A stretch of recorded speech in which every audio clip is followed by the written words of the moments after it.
4 years ago, Anna and me, we started to ask ourselves whom we know among our friends or families who is really, really happy with his or her job. And we thought about that for a while and thought and thought and thought and identified 3 people. We were pretty shocked about this finding, as most of our friends were fairly young. They just started their working life a couple of years ago, and they were already kind of frustrated and disaffected. And as we had a closer look, we found out that in most cases, it was not the job itself that people were unhappy with. There were the circumstances. Somehow they weren't able to live their lifetime the way they wanted to. So we started to ask questions. We started to ask questions about the way we are working, about absurd expectations, about barriers in our minds, and we couldn't stop. Why do we try so hard to make our lives fit our work and not the other way around? What motivates us at work? What makes a working day a good day? What do success and having a career mean for us? How many working hours per week would we work if we could choose freely? What is more important for us, money or time? When business life and private life meld, is this good or bad? When we as a society succeed in achieving more with less work, what would we do with the time won? What do we save time for? What do we want to say about our work at the end of our life?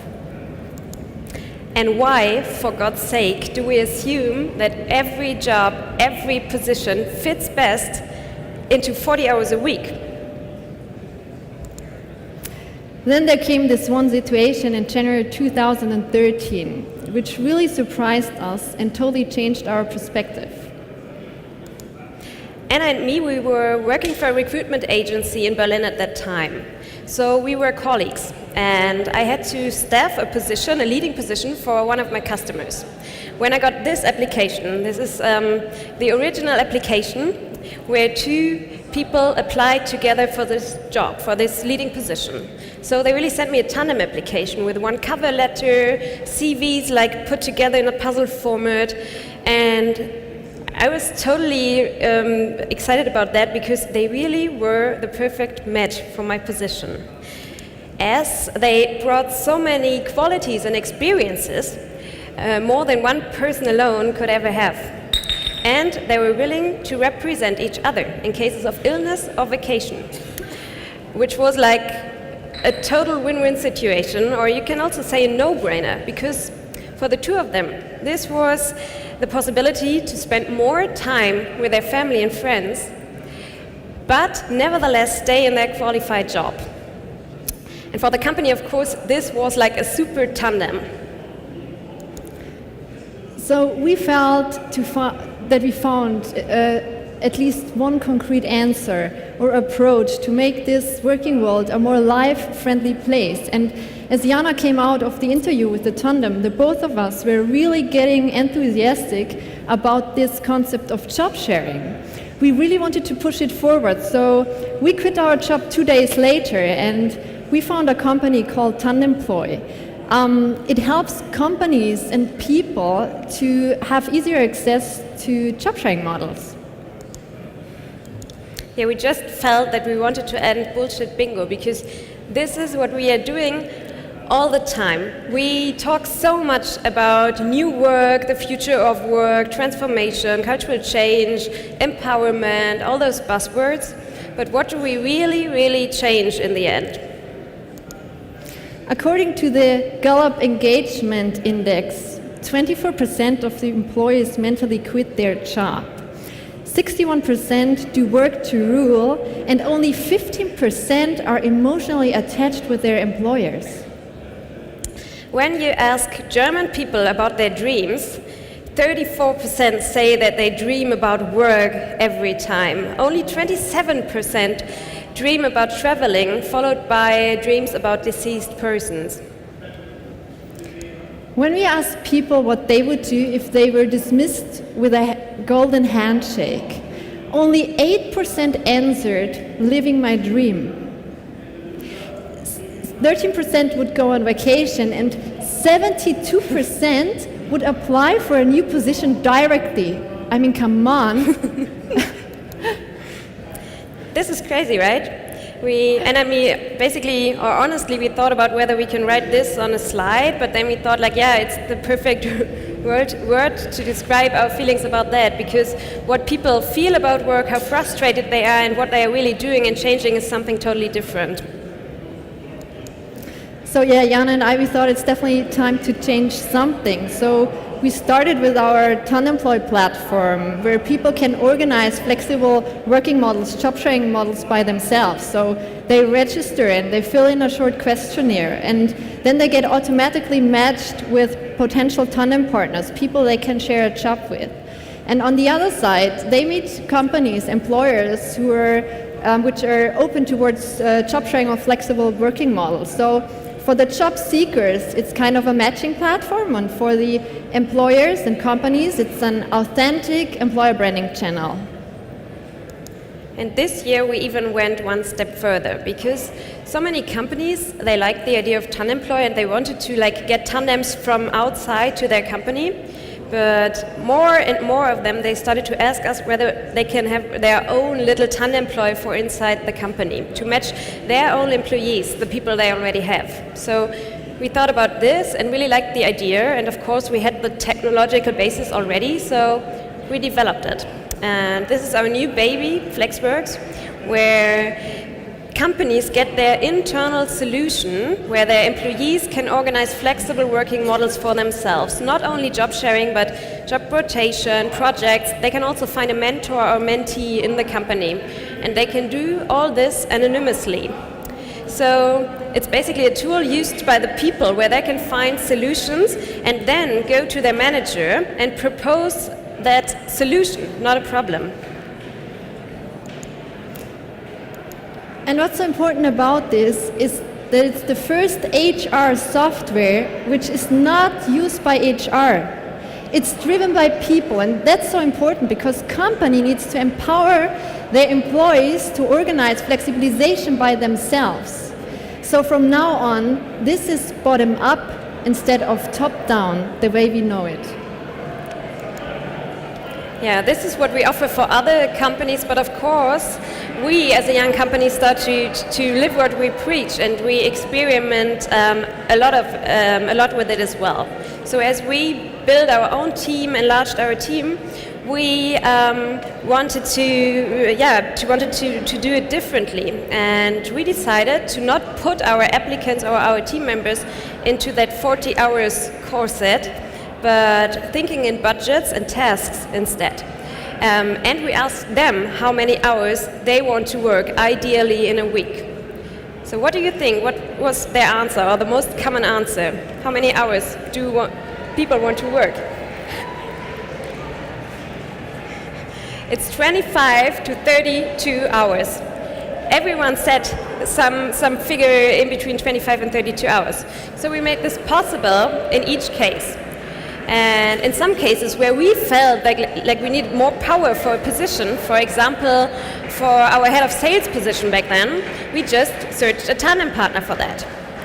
So we started to build our company around the people in it and around their needs and stages of life, which was really, really good and works out pretty well. And brings us back to the question from the beginning. Again, why, for God's sake, do we think that every single job fits best in a 40 hours work week? I mean, what kind of capacity planning is this? Most of the tasks out there probably fit better in a 30 hours work week or 60 or 70 hours work week. But if we stick to the 40 hours work week, it's totally irrational. And of course, it's not cool for the people, and then it's not good for all our companies. So we officially announced the end of the 40 hours work week this summer. because it's just not up to date anymore. Of course, anyone can work 40 hours, but it's not a must. So yeah, we quit that like old concept, and what's really nice aspect about it is that many of our customers, they like the idea as well, and they started to go this way with us now. We could say that the time of silos within our companies have ended, because we really need to share knowledge. We need to build more flexible structures. And what's the most important thing is that we just do it now, because times are changing and change is coming faster and faster, and especially in many of our sectors within our working world. And to be honest, it's highly risky to go on as usual. So we should more build like a mosaic in our companies, because we really need to build more agile structures where the companies can just react and innovate instead of act and innovate instead of reacting all the time. That's such an important thing. Maybe you think now that this is easy for us to do because we are like a typical Berlin Mitte hipster startup, but we realized within the last 4 years that it's possible for every company, from really small to really huge. If people or if companies succeed in like organizing this change with their people, not top down but bottom up. And of course, we have to change something now. We have to change something because we don't know exactly how the working world will change in the future. But all of us, we know for 100% that we need, again, more agile systems in our working world. And it's so important that we start to imagine utopia now, because if we can't even think scenarios, we won't be able to do little steps into new directions, which are so important for change. We met this guy, this entrepreneur, Martin Gaed, who published a book this year about the power of questions. So he inspires his readers to train their question fitness and to ask 44 questions whenever they have a little time. For example, when waiting at a red traffic light, when sitting in the waiting room at the doctor's, or sitting in the train home after work. And why is he doing this? Because he believes that we can only be innovative or work towards a change when we question the status quo. So we always try to take this by heart. It's not that easy, but we try to, and ask as many questions as we can about, of course, in our case, about our working world. And the question about the 40 hours week was one of our core questions this year. So maybe we can all start to ask more questions, especially about this really, really essential part of our lives. Because everything could be different. Also, the way we work. Thank you so much. Thank you.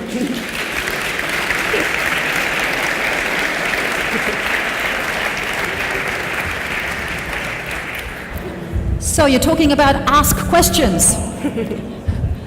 Let's see if people were listening and if they comply. Thank you very much, Jana and Anna. So, do you have questions?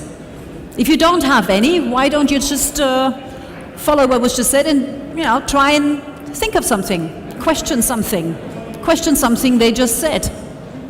Yep, there is a gentleman. Thank you. Is one of the hurdles of the job Closer, so otherwise we don't hear you. Isn't it one of the challenges of the job sharing, if you have two people, that you have to pay the social security and the taxes, and that is always for a company more expensive? Isn't that one of the challenges that you're facing? Actually, when you have a closer look, it's even cheaper.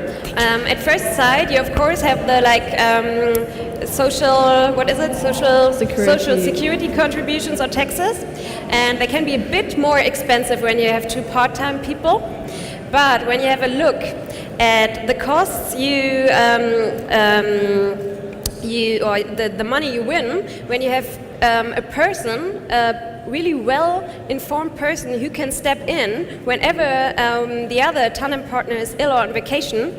This saves you actually a lot of money because in Germany, people are not in the company because of vacation 30 days a year and illness 17 days a year, which makes 47 days a year where a full-time employee is not there. And in the job sharing model, you have at least half a person who can step in and keep on going the processes. So this actually saves a lot. Anyone else? We have room. Here we are. Thank you. Does it cost a lot to make sure that there's a handover between these two persons? Because if both of them need to be full informed, then both of them have to talk a lot about what they did today and what they did yesterday and what they're planning for tomorrow. I guess it takes some time, doesn't it? That's exactly the point, that job sharing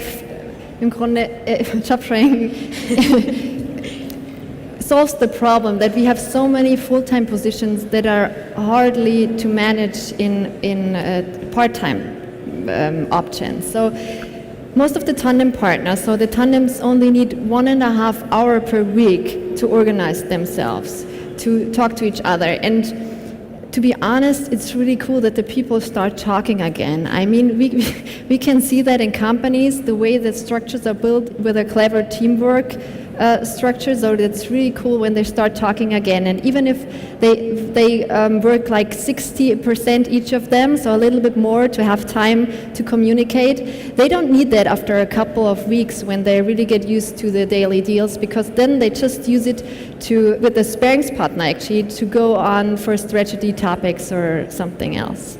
The idea is that the tandem organizes all of this by itself. So it's not more management needed, but it's self-management. That's the core idea of job sharing. Do we have a third one? The time would still be there? Yep. Oh, you meet me halfway. How about that? Thank you. Hi, I'm Matthew from Talent.io. I was just wondering, you're talking about the 40-hour working week, which is one of the fundamental aspects of working life traditionally. What do you think will be the next aspect to tumble after the 40-hour week? Thank you. Well, the greatest thing would be that we all work less. I mean, that we should probably, the new full-time for all of us as a society will be probably once 3 days a week. I mean, wouldn't be that great if we can manage that we pay the people for 4 days a week their full salary. I mean, some of the companies are trying to do that, and that's what we experience is our part-time employees who come to our office for 25 hours a week, actually we should pay them a full-time position because they manage as much as the other ones in 40 hours, because no one of us is 80 hours a day productive. No one. So that's a lie, and that's absolutely something we should think about. And I think the most important thing we have in life is our time. So we should start about thinking culture changings and society changes that goes probably in this direction, that we could use all our progress with the digital industry and everything to win time back for us and for our lives. And so we have the options, we can spend it the way we wanted to. So we should think, we should imagine utopia, and we should probably meet for a coffee afterwards, and we will find it. Well, you can meet right afterwards at the meeting point, but we still have 1.5 minutes that we could use here. Yeah, again. Oh, all the sporty people are in this room. Thank you. How many CEO type of profiles do you have in job sharing for the moment? Many, because it's a model which is especially interesting for such kind of jobs where you normally would think that it's so hard to manage them in classical part-time. So we have many leading positions. We have had the first CEO position on our platform, a CEO of a creative agency. And it's really cool to see how pioneers are coming up in different sectors and on every level. Yeah.